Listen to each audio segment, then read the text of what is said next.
I was hiding bodies in my basement when the landlord called 911. The banging started at 7:23 a.m., jolting me awake from the first decent sleep I'd gotten in weeks.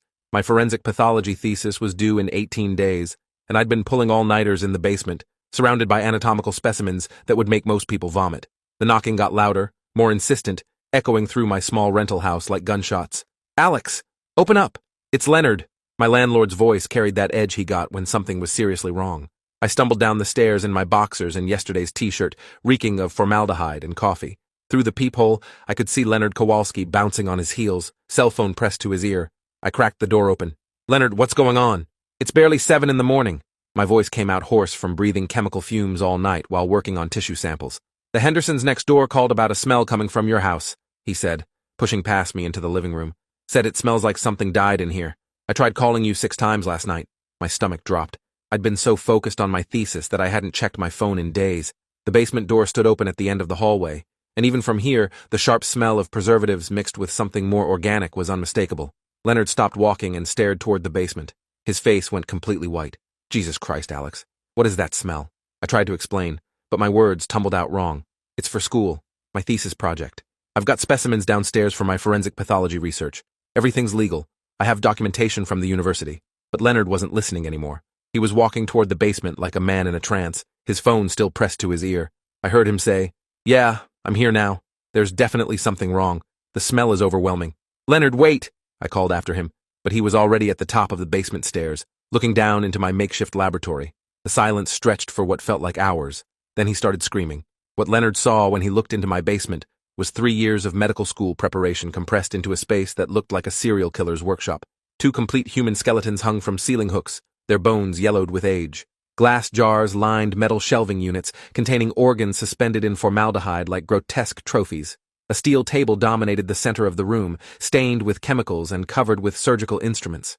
Brain tissue samples sat in petri dishes, labeled with dates and case numbers from the county morgue. Photographs of decomposing bodies covered one wall, part of my research into post-mortem changes. Leonard stumbled backward, his phone clattering to the floor. "Oh God! Oh my God! What have you done?" His voice cracked as he backed toward the front door, fumbling for the handle. "It's not what it looks like," I shouted, chasing after him. "Those are teaching specimens. I got them legally from the medical school. Leonard, please, let me show you the documentation." But he was already outside, screaming for the neighbors. Mrs. Henderson appeared at her window, saw Leonard's face, and immediately disappeared back inside.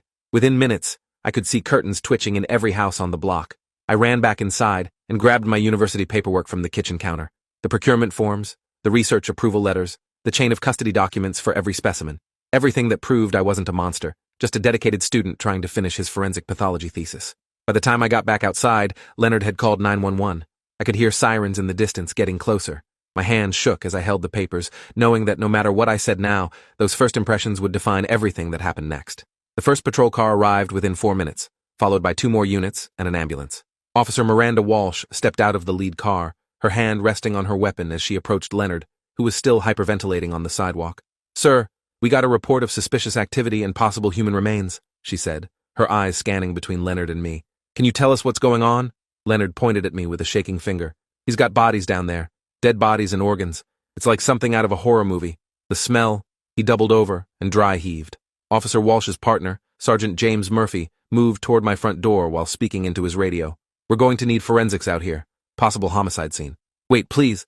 I held up my documentation, but Officer Walsh pushed me back with one hand while drawing her weapon with the other. "I'm a medical student. These are legitimate research specimens. I have all the paperwork right here. Step away from the house and put your hands behind your head," she ordered. "We'll sort this out at the station." The cold metal of handcuffs bit into my wrists as more officers arrived. Detective Ray Collins, a heavy-set man with 20 years on the force, took charge of the scene. He disappeared into my house and emerged 15 minutes later, his face grim. "We're treating this as a potential homicide investigation until forensics can determine the nature of the remains," he announced to the growing crowd of officers. "The basement contains multiple human specimens in various states of preservation." My throat closed up completely. "They're not murder victims. They're donated bodies from the medical school. Please call Dr. Patricia Reeves at the university. She approved my research project." But nobody was listening anymore. A news van had appeared at the end of the block, followed by another. Someone had already posted about police activity in the neighborhood Facebook group, and within an hour, my address was trending on social media. They loaded me into the back of a patrol car while crime scene technicians in white suits began carrying evidence bags out of my house. Each bag represented months of research, specimens that had taken me weeks to properly preserve and catalog for my thesis on decomposition patterns. At the police station, they put me in an interview room that smelled like disinfectant and fear. Detective Collins sat across from me, a manila folder thick with photographs in his hands. He opened it slowly, revealing crime scene photos of my basement laboratory. "Want to tell me about this setup you've got going?" he asked, sliding the photos across the table. "Because I've been doing this for 20 years, and I've never seen anything quite like it." I stared at the photographs, seeing my research through their eyes. The skeletal remains, the preserved organs, the surgical instruments, the wall of autopsy photos. Without context, it looked exactly like what they thought it was. "I'm writing my thesis on postmortem interval estimation using insect succession patterns," I said, my voice barely above a whisper. "Everything in that basement is part of legitimate research conducted with university approval and proper documentation." Detective Collins leaned back in his chair. "Show me the documentation." I gave him the folder of paperwork I'd grabbed from my kitchen. Chain of custody forms from the medical school, research approval from the Institutional Review Board, even receipts for the preservation chemicals. He studied each document carefully, occasionally looking up at me with unreadable eyes. After what felt like hours, he closed the folder. "These documents look legitimate," he admitted, "but we're still going to need forensics to verify that these remains match university records." "How long will that take?" I asked. "Could be weeks, maybe months if we have to involve federal authorities." He stood up and headed for the door.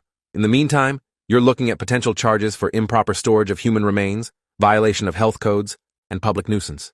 They released me on my own recognizance 6 hours later, but the damage was already done. The local news had picked up the story, running with the headline, "Medical Student Arrested in Body Parts Investigation."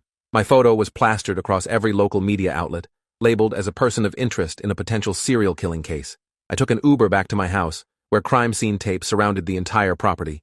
Neighbors gathered in clusters on the sidewalk, pointing and whispering as I walked to my front door. The basement had been completely cleared out, 3 years of research specimens confiscated as evidence. My phone had been buzzing nonstop with calls from reporters, but I'd stopped answering after the 15th request for an interview. Instead, I called my thesis advisor, Dr. Patricia Reeves, whose voicemail box was already full. When she finally called back that evening, her voice was strained. "Alex, I'm so sorry about this misunderstanding. The university is working with the police to verify your documentation, but there's been a complication." "What kind of complication?" I asked, though I was afraid to hear the answer. "Some of the specimens you had don't match our current inventory records. There are 3 sets of remains that we can't account for in our donation database. The police are treating them as potential homicide victims until we can trace their origin." The room started spinning. "That's impossible. I got everything through proper channels. I have the chain of custody forms for every specimen." "I know you do," she said gently, "but the forms reference donor numbers that don't exist in our system. Either there was a clerical error or someone provided you with specimens that weren't properly documented." I spent that night going through every piece of paperwork, every email, every text message related to my research project. The 3 questionable specimens had come from Dr. Marcus Thornfield, an assistant professor in the anatomy department who'd been helping students access research materials. Dr. Thornfield had approached me 6 months earlier, offering access to specimens that would be perfect for my thesis research. He'd provided all the proper documentation, explaining that these were from a special research collection that had been donated years earlier but never properly cataloged. At the time, I'd been grateful for his help. Getting access to quality specimens was competitive, and having a faculty member vouch for my project made everything easier. Now I realized I might have been manipulated into participating in something illegal without knowing it.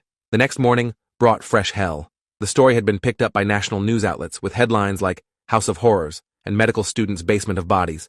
My face was now recognizable to millions of people as a potential serial killer. The university suspended me pending the outcome of the investigation.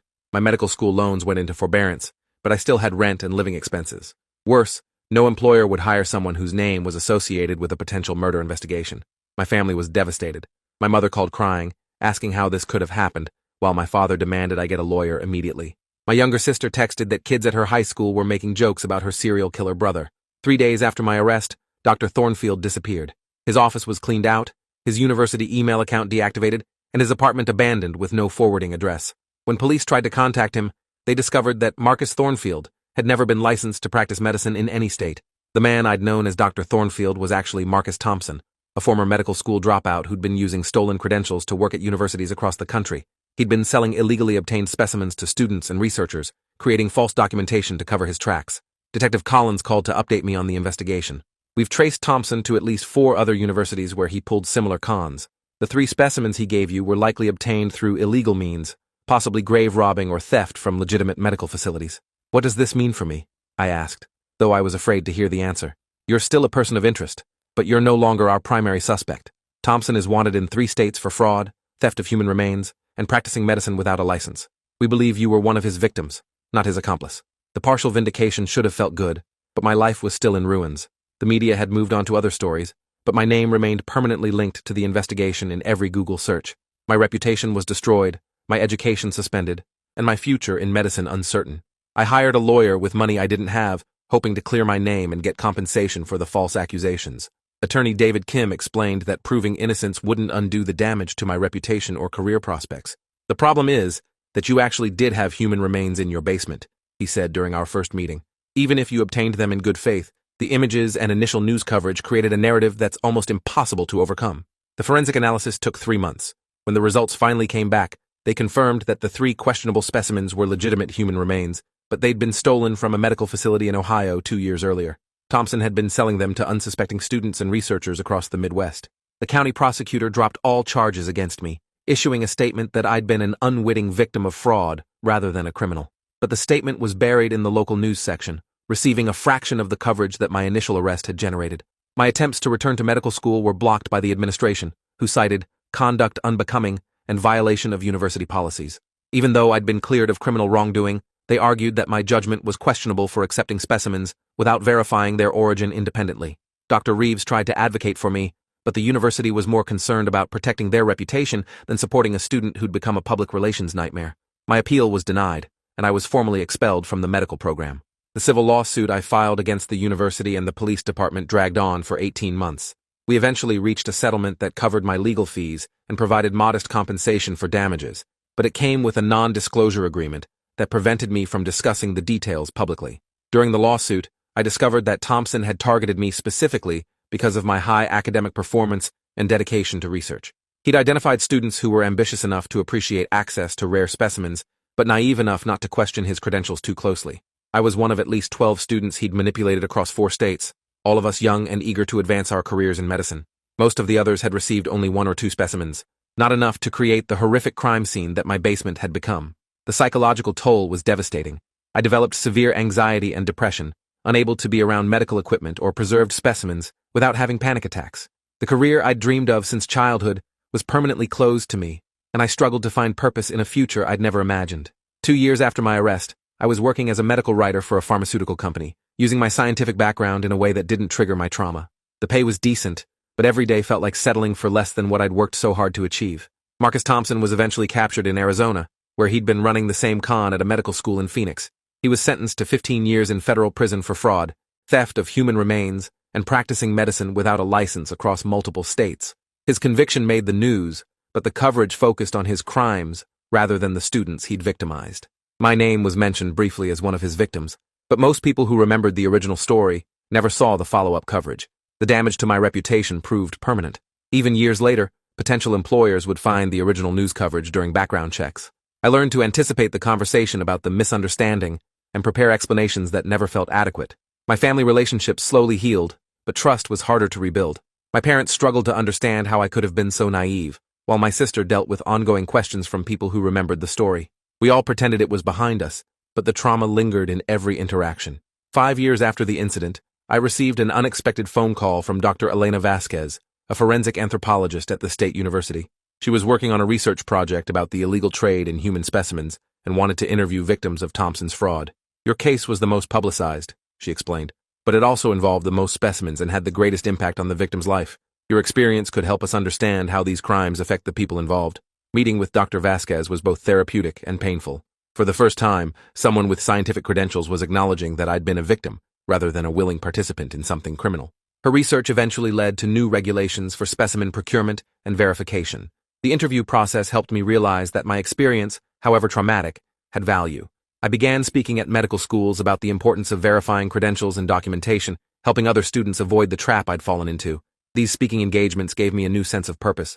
I couldn't be the doctor I'd planned to become, but I could help protect other students from predators like Thompson. The work was meaningful, even if it constantly reminded me of what I'd lost. Last month, I received a call from a producer working on a documentary about scientific fraud. They wanted to feature my story as an example of how easily students can be manipulated by criminals posing as legitimate researchers. After years of avoiding media attention, I decided it was time to tell my story properly. The documentary aired 6 months later, presenting my case in full context for the first time. Viewers could see how Thompson had systematically targeted and manipulated his victims, creating situations where dedicated students unknowingly participated in illegal activities. The response was overwhelmingly supportive. Hundreds of people reached out to share their own experiences with professional fraud or to express sympathy for what I'd endured. For the first time since my arrest, public opinion was on my side. The documentary led to new opportunities. Several universities invited me to speak about scientific ethics and fraud prevention. A publisher approached me about writing a book on my experience. Most importantly, I felt like I was reclaiming my narrative after years of being defined by other people's assumptions. My therapist helped me understand that trauma doesn't disappear, but it can be transformed into something meaningful. The basement full of bodies that destroyed my medical career became the foundation for a different kind of healing profession, helping others avoid the same fate. I still dream about that morning when Leonard found my research laboratory. In the dreams, I'm able to explain everything clearly, to make him understand that I was trying to help people by studying death, not causing it. But I always wake up before the police arrive, trapped forever in that moment when everything changed. The young man who started medical school died that day, in a different way than I'd expected. But from his academic grave came something unexpected. A voice for the vulnerable, a shield for the naive, and proof that sometimes the worst thing that happens to you becomes the most important thing you'll ever do.